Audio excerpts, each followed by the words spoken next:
procesin pra që ka ndodhur në Hag, kërkesa për 180 vite burg nuk është thjesht ashtu një shifër si e thash, por është një mesazh që prek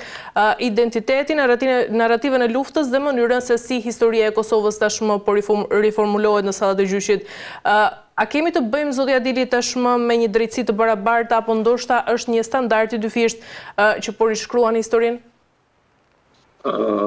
Pikërisht ju vendosët atë pikën mbi, aty ku realisht qëndroni gjithë shqetësimi i opinionit ndërkombëtar, do ta quaj, për faktin se tani më po vritet drejtësia në atë çfarë ne kemi besuar më shumti në drejtësinë ndërkombëtare. Dhe kur kjo po devion dhe kur drejtësia kthehet në vendime politike, atëherë kryesisht po humbasim atë pak besim që kemi në drejtësinë në shtetet në cilat neve jetojmë. Dhe kjo lloj padrejtësie aspektit ndërkombëtar padyshim që është një këmbën alarmi për shumë situata të cilat lidhen me interesat të ngushta politike, mbi të cilat edhe merren akt akuzat përballë në këtë rast. Dhe duket qartë çfarë duhet na shqetësojë është më shumti ideja se në këtë lloj si them lufte mbi atë çfarë synojnë qarqet antishqiptare, me sa duket lobimi i Rusisë apo qoftë edhe i Serbisë ka qenë shumë i fuqishëm në kontekst me atë çfarë quam prokurorinë e atjeshme. Për faktin se akt akuzat tani mos t'i përsërisim janë absolutisht të pa baza, sot po kemi atë mbrojtjen nga ana e avokatit Hashim Thaçit dhe të pjesëtarëve tjerë të UÇK-s, dhe që po thonë gjësh janë të logjikshme, jo se janë në mbrojtje të Hashim Thaçit, por ato janë si thua deklarata të cilat qëndrojnë dhe hedhin poshtë çdo lloj aktuze nga ana e prokurorisë, por se si do të jetë vendimi i gjykatës i gjithë shqetësimi dhe pritshmëria fokusohet si thua tek ky vendim i cili duhet të merret në muajt në vijim. Por realisht është një situatë kritike, shqetësuese, për faktin se aty tani më të gjitha kemi thënë dhe është krejtësisht e qartë, nuk gjykohen individ, por gjykohet lufta e drejtë çlirimtare e Kosovës, aty ku tani më kthehet ose barazohet xhelati me viktimën, po të shikosh edhe akt akuzat e më hershme të ngritura ndaj Miloševićit apo Ratko Mladić, Radovan Karadžić, që janë domethënë pjesë e luftës së Bosnjës, pavarësisht se ndaj atyre është shqiptuar dënimi i përjetshëm, vetëm një diçka ndryshon tek vitet dhe tek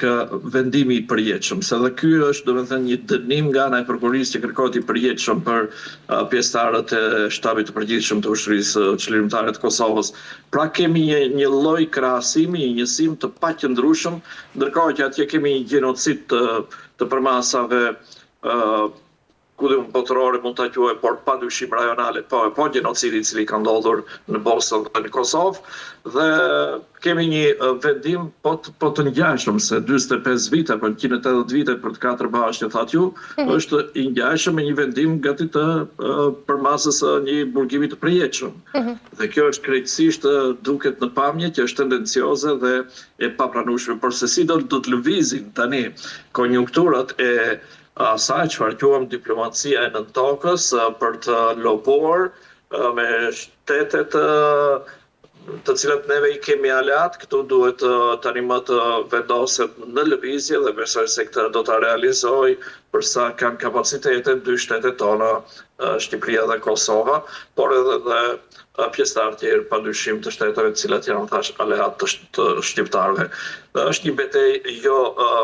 e vogël, është një betejë shumë e rëndësishme dhe që do të përcaktoj padyshim edhe më vonë atë fatin e bisedimeve me Serbinë dhe qasjen se si do të jenë, si thua, pozicionet e shqiptarëve me serbët në këto dualitete. Në fakt, zoti Adili, lufta e Kosovës nuk ishte konflikti barabartë pra mes dy shteteve, por përballje me një makineri shtetërore dhe një populli që kërkonte mbijetesë dhe nga ana tjetër çdo gjykim që injoron të gjithë këtë sfond që unë përmenda rrezikon të krijojë ndoshta edhe perceptim të deformuar. Mendoni se sot po gjykohet lufta çlirimtare jashtë çdo realiteti që e prodhoi këtë? Padyshim, në pyetjen tuaj jepni edhe përgjigje dhe them se kjo është një opinion apo një bindje tërësisht në përmasat mëdha, jo vetëm brenda botës shqiptare, por tek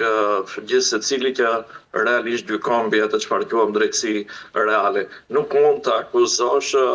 ushtrinë çlirimtare të Kosovës, pjesëtarët e saj, të cilët kanë luftuar për të mbrojtur popullatën, vendin për të çliruar pra nga ky okupatori atëhershëm për krime kundër njerëzimit. Është diçka e pa kuptim një ushtri e cila ishte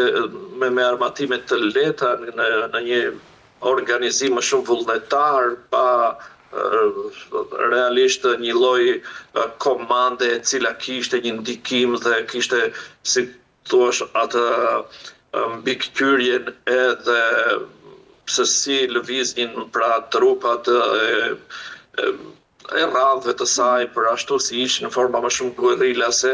që të patur kontroll të madh ndaj çdo individi, ndaj çdo pjesëtari shqiptar të atëhershëm i cili vishte uniformën e UÇK-s, por qoftë edhe pa uniformë luftonte për të mbrojtur Kosovën, për të mbrojtur pra atë lloj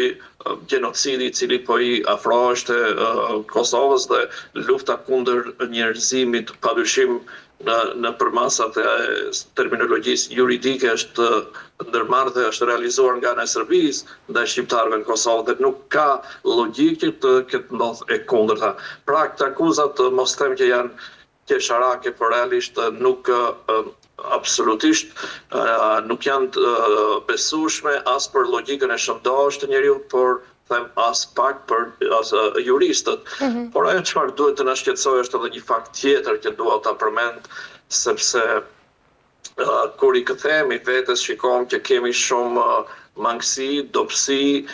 dhe nuk e di se sa realisht nganjëherë do thua ja vlen të sakrifikosh në kuptim të një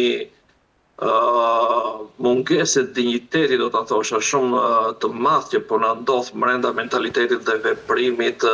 por edhe botës, si thua, mentale të tonën e cila na ka shoqëruar historikisht që jemi e keqja e vetes, që e kthejmë një lloj inati në armiqësi, që përpiqemi duke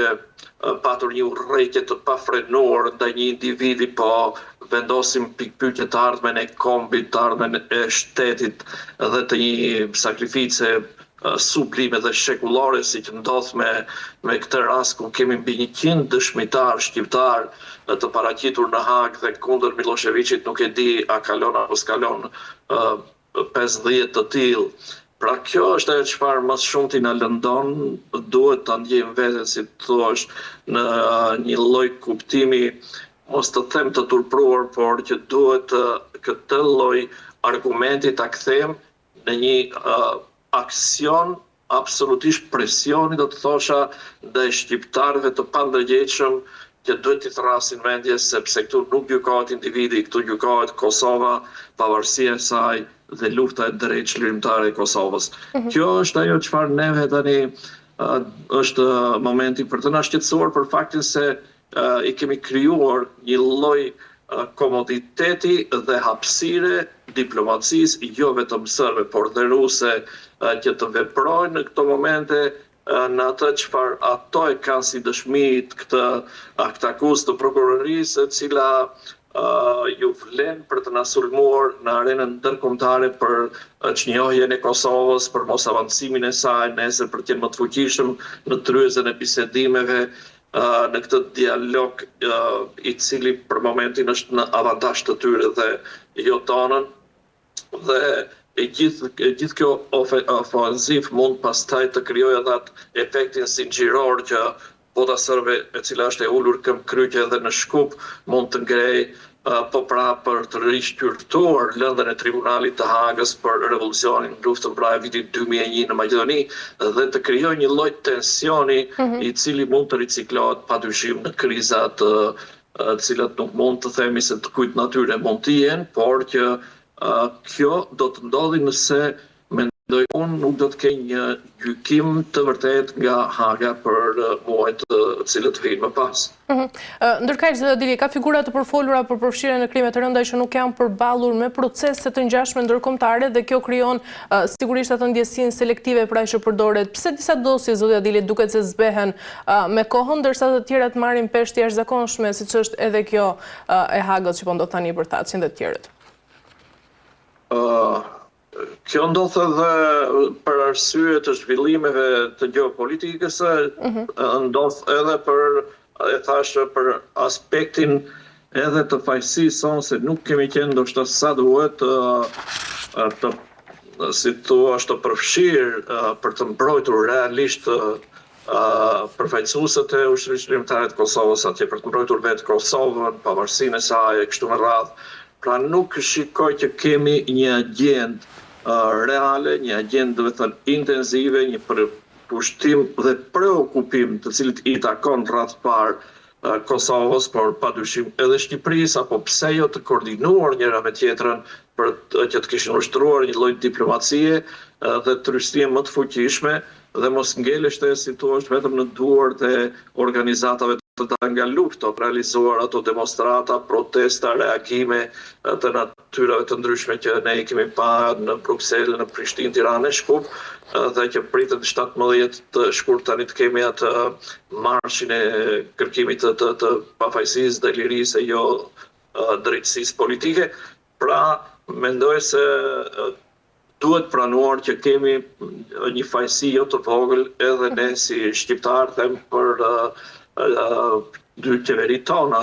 konkretisht, por edhe për struktura dhe mekanizma tjerë të shoqërisë shqiptare. Pra nuk është lëvizur sa duhet, duke pritur në atë çfarë quhet një drejtësi ndoshta reale nga ana e faktorit ndërkombëtar, por duke ditur se çfarë po ndodh dhe na ka ndodhur në histori neve se kemi qenë gjithmonë të dëmtuar, është dashur pra që të kemi një lloj platforme dhe një lloj strategjie më mirë të menduar për të vepruar me këto raste.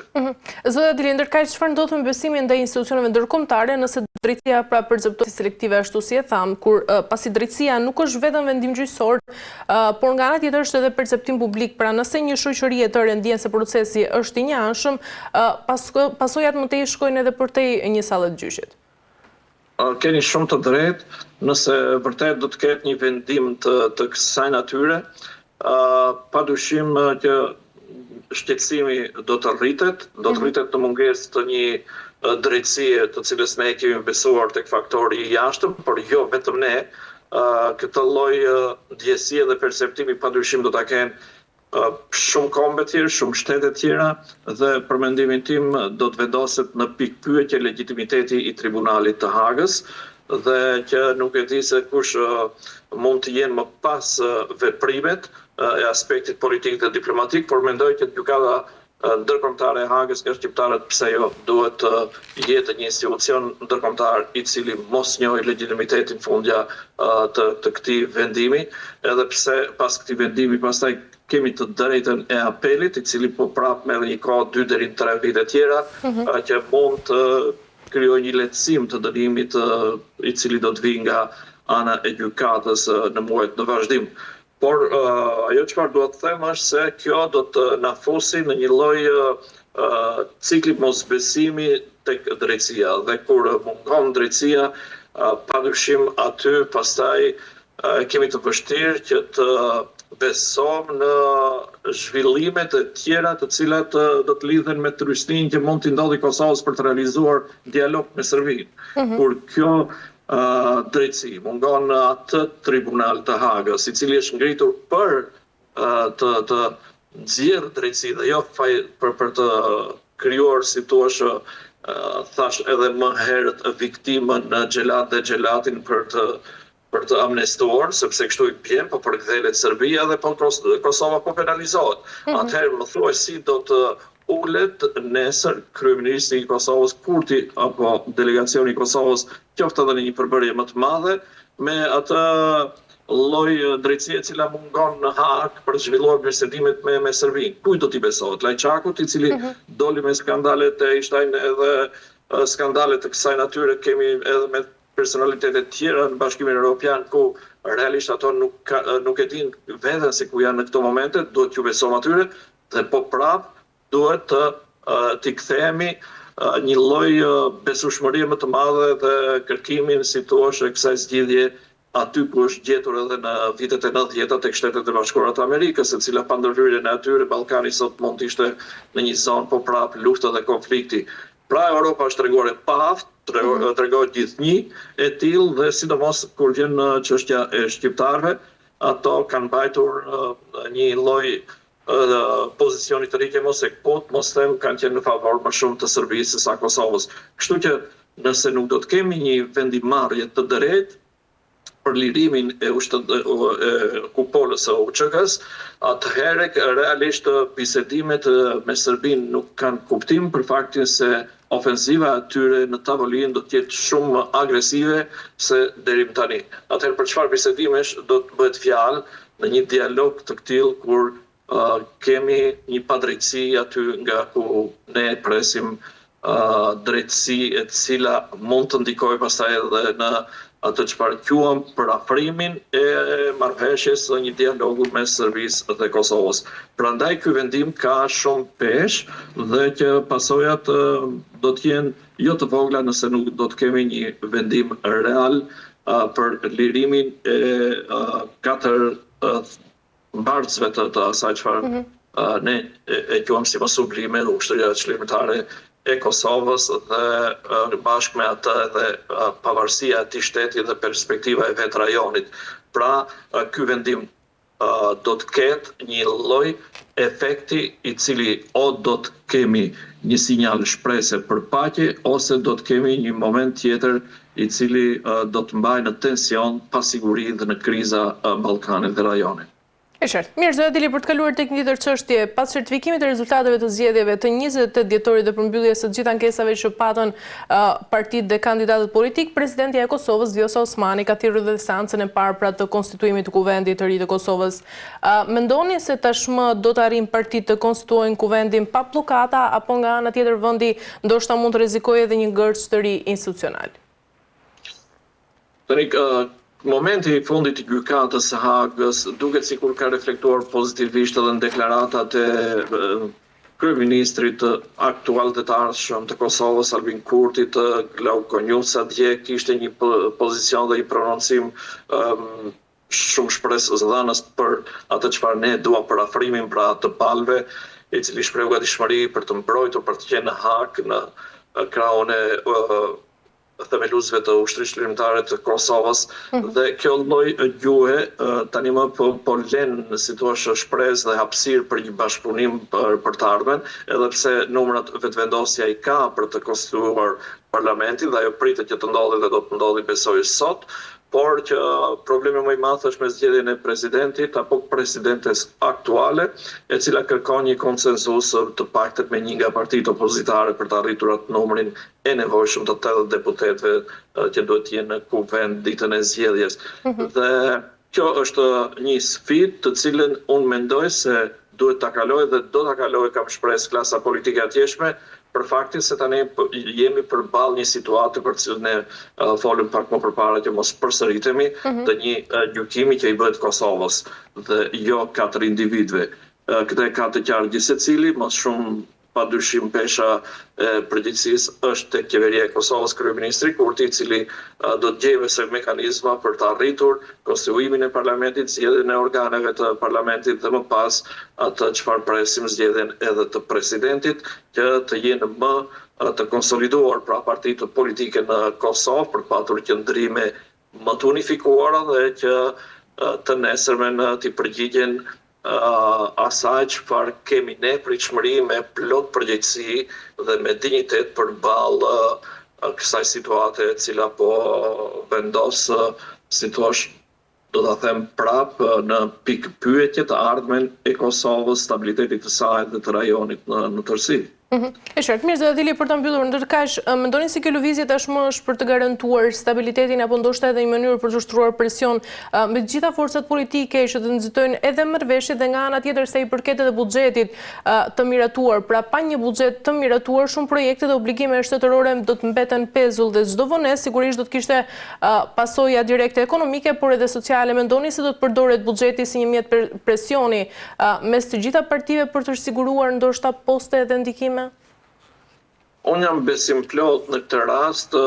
bazuar edhe në të kaluarën kur është përballë klasa politike në Kosovë me momente të këtilla delikate dhe ato kanë patur gatishmërinë, vullnetin për të kaluar veten dhe për teja sa interesit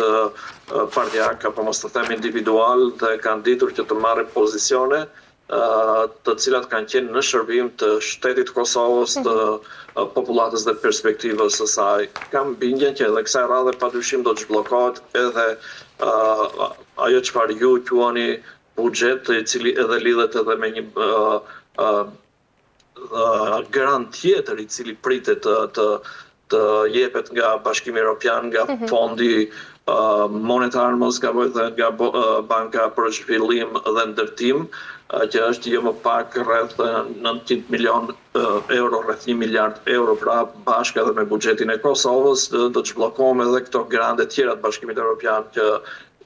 po rrinë tani si tosh të ngrira, por mbi të gjitha trysnia dhe momenti padyshim historik i kësaj situate, kam besim që do të ketë një vullnet tek pala klasës politike në Kosovë për të arritur këtë lloj konsensusi i cili do të lidhet edhe me zgjedhjen e presidentit, do t'i hapet të rrugë pra më në fund një lloj stabiliteti dhe konstruimi të gjithë institucioneve që të kemi pra një situatë të qëndrueshme dhe për të hapur rrugë edhe me dialogun strategjik të Shteteve të Bashkuara të Amerikës që është jetike për Kosovën. Unë mendoj se kjo do të ndodhi për faktin se është faktori kohë ai i cili e kërkon dhe kam bindjen që përgjegjësia në këtë rast do të jetë e lartë tek gjithë secili nga ne përfaqësuesët të politikë pranë Kosovë dhe kam besim dhe them edhe një herë që kjo do të ndodhi në ditët në vazhdim për ta përmbyllur në muajin mars atë çfarë e kanë më shumë situar si dilemë zgjedhjen e presidentit të Kosovës. E kundërta pastaj do të ishte fatale, do të ishte e patolerueshme dhe e pafalshme nëse do të kemi një ngërç tjetër i cili do të fusi Kosovën në një izolim dhe në një situatë, mos them të pashpresë, por në një gjendje kaotike e cila më pastaj nuk e dim se si do të mund të menaxhohet e gjithë kjo situatë e cila kërkon thash unifikim, përgjegjësi dhe jo lojra politike, për faktin se në të kundërtën atëherë padyshim që gishti do të vendoset mbi atë çfarë ne quam jo mos përgjegjësi, por një lloj akti tradhtie ndaj perspektivës së Kosovës.